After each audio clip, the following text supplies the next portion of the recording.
செய்தியாளராக TV மூலமா நாங்க பார்க்கிறோம். அந்த மயிலாடுதுறையினுடைய அந்த பர்டிகுலர் டிவைஎஸ்பி அவங்க பேசும் பொழுது டெப்டி சூப்பரண்ட் ஆஃப் போலீஸ் 2 விஷயத்த சொன்னாங்க. எனக்கு தெரியும், ஒரு சீருடையில் இருக்கக்கூடிய ஒரு அரசு பணியாளர் பத்திரிகையில பேசக்கூடாது என்பது எனக்கு தெரியும். ஆனா இன்னைக்கு நிலைமை அதையெல்லாம் தாண்டி போயிடுச்சு. அதனாலதான் நானே உங்ககிட்ட பேசுறேன். என் வீட்டிலிருந்து அலுவலகம் வரை நான் நடந்து சென்ற பொழுது எந்த பத்திரிகையும் நான் கூப்பிடல, நீ கவர் பண்ணுங்க நான் கூப்பிடல. அவர் சொன்னது.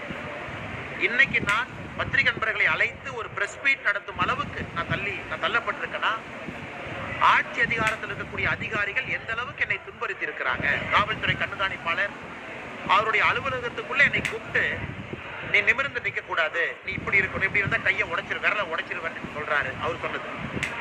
அடுத்தது, இன்டெலிஜென்ஸ் விங்கில் இருக்கக்கூடிய உயர் அதிகாரி, சட்டம் ஒழுங்கு அதனுடைய ஏடிஜியாக இருக்கக்கூடிய உயர் அதிகாரி, இவங்கெல்லாம் என்னை துன்புறுத்தி இருக்கிறாங்க அப்படிங்கிற பல விஷயங்கள் சொல்லும் பொழுது எதையுமே விசாரிக்காம குற்றம் சாட்டி இருக்கக்கூடிய அதிகாரியை ஒரே நேரத்தில் பணியிடை மாற்றம் செய்து சஸ்பெண்டும் பண்ணுவது எந்த விதத்தில் நியாயம்? இரண்டாவது, அந்த அதிகாரியை பொறுத்தவரை அந்த ப்ரொஹிபிஷன், குறிப்பாக இந்த கள்ளச்சாராயம் என்போர்ஸ்மெண்ட், இதுல 1200க்கும் மேற்பட்ட வழக்குகள் பதிவு செய்து 700க்கும் மேற்பட்டவர்களை கைது பண்ணியிருக்கிறாங்க. அது ஓபன் ரெக்கார்ட், அதையும் நம்ம பார்க்கணும். இன்னொரு புறம் இந்த சம்பந்தப்பட்ட டெபுட்டி சூப்பரண்ட் ஆஃப் போலீஸ், இவர் மீது இதற்கு முன்பு இது போன நடவடிக்கைகள் யாரும் அரசு எடுத்ததாக தெரியல. அப்படின்னா ஒரு ஹானஸ்ட் ஆபீசரா இத்தனை காலமாக இருந்திருக்கிறாங்க. அதுவும் இவருடைய ஜீப்பை எடுத்துக்கிட்டதுக்கு அவங்க சொன்ன காரணம், முதல் நாள் இல்ல சிஎம் வர்றாங்க அதுக்கு வேணும், இன்னொரு நாள் உயரதிகாரி கொடுக்கணும். எப்ப தமிழகத்துல நேர்மையாக இருக்கக்கூடிய அரசு அதிகாரி யூனிஃபார்மோடு ரோட்ல நடந்து சென்று அவருடைய அலுவலகத்துக்கு போறாங்களோ அன்னைக்கு அட்மினிஸ்ட்ரேஷன் கொலாப்ஸ் ஆயிடுச்சுன்னு அர்த்தங்கய்யா.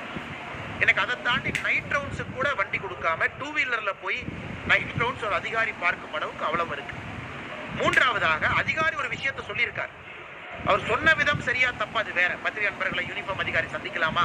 அவரே சொல்றாரு சந்திக்க கூடாதுதான். ஆனா வேற வழி இல்லாம பத்திரிகை நண்பர்கள் நான் சந்திக்கிறேன். ஏன்னா நியாயத்தை யாரு கேட்பாங்க? பத்திரிகை மூலமா தான் என் நியாயத்தை நான் சொல்லணும். அப்படி இருக்கும் பொழுது குற்றச்சாட்டை எந்த விதத்திலும் கூட ஹேண்டில் பண்ணாம, ஆராயாம, உயரதிகாரி ஒரு ஐஜியோ என்னமோ அவங்க லெவலில் ஒரு என்கொயரி நடத்தாம ஒரு சாதாரண ஒரு அதிகாரியை சஸ்பெண்ட் பண்ணுவது முற்றிலும் முரணானது. ஏன்னா இவருக்கு அப்பீல் மெக்கானிசம் இருக்கு, கோர்ட்டுக்கு போகலாம், ஸ்டே பண்ணலாம், அது வேற பக்கம் கண்ணா. ஆனா மக்கள் இதை பார்க்கும் பொழுது நமக்கு இது நம்பிக்கை கொடுக்கல. அதனால அரசு, குறிப்பாக முதலமைச்சர் அவர்கள், ஏன்னா அவர் தான் உள்துறை அமைச்சராக இருக்கிறாங்க தமிழ்நாட்டை பொறுத்தவரை, ஹோம் மினிஸ்டர் யாருன்னா அவர் முதலமைச்சர் தான். அவர் நேரடியாக இதில் தலையிட்டு அந்த சம்பந்தப்பட்ட டெபுட்டி சூப்பரண்ட் ஆஃப் போலீஸ் அவர்களுக்கு நியாயமும் நீதியும் கொடுப்பதற்கு உதவி செய்யணும்.